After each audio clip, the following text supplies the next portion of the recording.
Fantastic.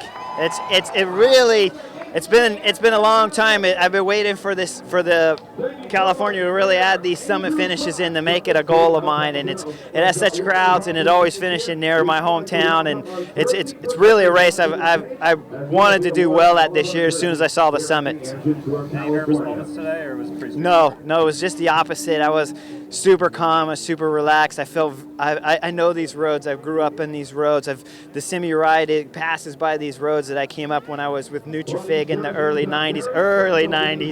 And so for me, I felt as though I knew the corners, I knew the roads, I knew the crowds, I know the people. I have a fantastic team around me, and it was literally just memories coming back for the last 25 years. You said last week that is the future starting this week? No, this is the present. Talk about that. Talk about being these young guns. I think we got some fabulous young guns coming up. I see TJ Van Gardner as everybody does, but I've seen it firsthand what he can do. He is a fabulous rider coming up. We saw some new talent here with Matt Boucher, and he's not super young, but he is new to the sport, and he is still young. But he is definitely a rider of the future. Ben King's a rider of the future. You see Taylor Finney. I raced with his dad. I understand the talent pool that he's coming from. So you know he's a rider for the future. Talansky's been pulling out big-time trial results in Europe. He's starting to climb good. As he matures, he's going to get even better.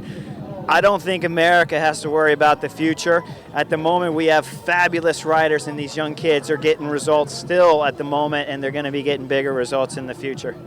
Before we get to the future, unfortunately tonight we have to turn to the past. How do we keep focus on what's going on in the sport today in light of what's going on this weekend in the news? I don't worry about it. It's not something new to me. It's something that's been going on for a long time. I find it quite interesting that every time something new comes up, all of a sudden it's like, oh wow. I mean, the first time I heard this story was 2000 or something like that. We're in 2011, so you know. Let's spend that money helping the riders right now, keeping the sport clean, keeping the sport building in a positive way. It looks fantastic. I tell you can see the sport growing. Look at the young kids. The young kids going over to Europe right now, you couldn't get those results way back in the 90s. It just didn't happen. And so you look at these young kids, and that's why they're riding so good. The sport is in a positive place right now. To go back to 2000, I'm not interested. I don't even care. Is this the biggest result of your career? It is the biggest result, absolutely, in terms of the crowd, the magnitude, the exposure, the media, and everything. Absolutely, I think when you look at it at another level, I think you see the Basque Country. I truly and I know the fans. I know the fans see it differently because of the huge crowds that they have here. But when you look at the Basque Country and the talent that was there, it is unbelievable, the talent that was there last year. We had the best riders in the world. You had Valverde, who was winning stages, Oscar Freire winning stages, Joaquim Rodriguez, who's the #1 rider in the world, winning stages. Andy Schleck was there. Frank Schleck was there. Sanchez was there, Olympic road champion. Every top Tour de France rider in the world was at the Basque Country, minus Alberto and Cadell when I won there. So it's very hard for me. I was talking with Ben King last night, and I was like, don't get me wrong, I love this race. This is a fantastic result, and it is the biggest result of my career. But when you look at it in terms of when you compare the talent that's at one and the talent that's at the other, the Basque Country is an unbelievably talented race. Here the difference is you have every American gunning for it. And when you beat every rider of the top Americans, it puts you in a whole nother stratosphere. So from here on out, there is nobody that can say, oh, Horner's not one of the best Americans.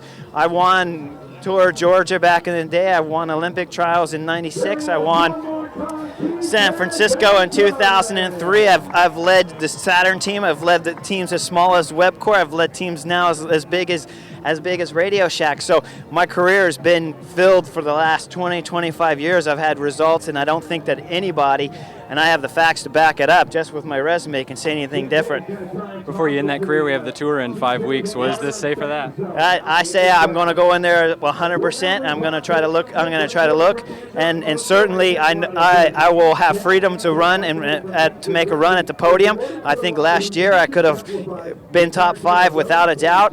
You look at the ride Minchoff had in the time trial, would have been hard to beat him. Nobody can touch Andy Schleck's form if he arrives there with the same as he had last year. And Alberto is a man that is on a whole nother level of form every weekend throughout the year. So what I see at the Tour de France is I see Alberto and Andy Schleck, if he can arrive with the same form that he had last year, is being very unbeatable. But there's a spot open for third, and if one of those two riders have a bad day, which is easy to do during a 3-week stage race, there's a spot open for the win.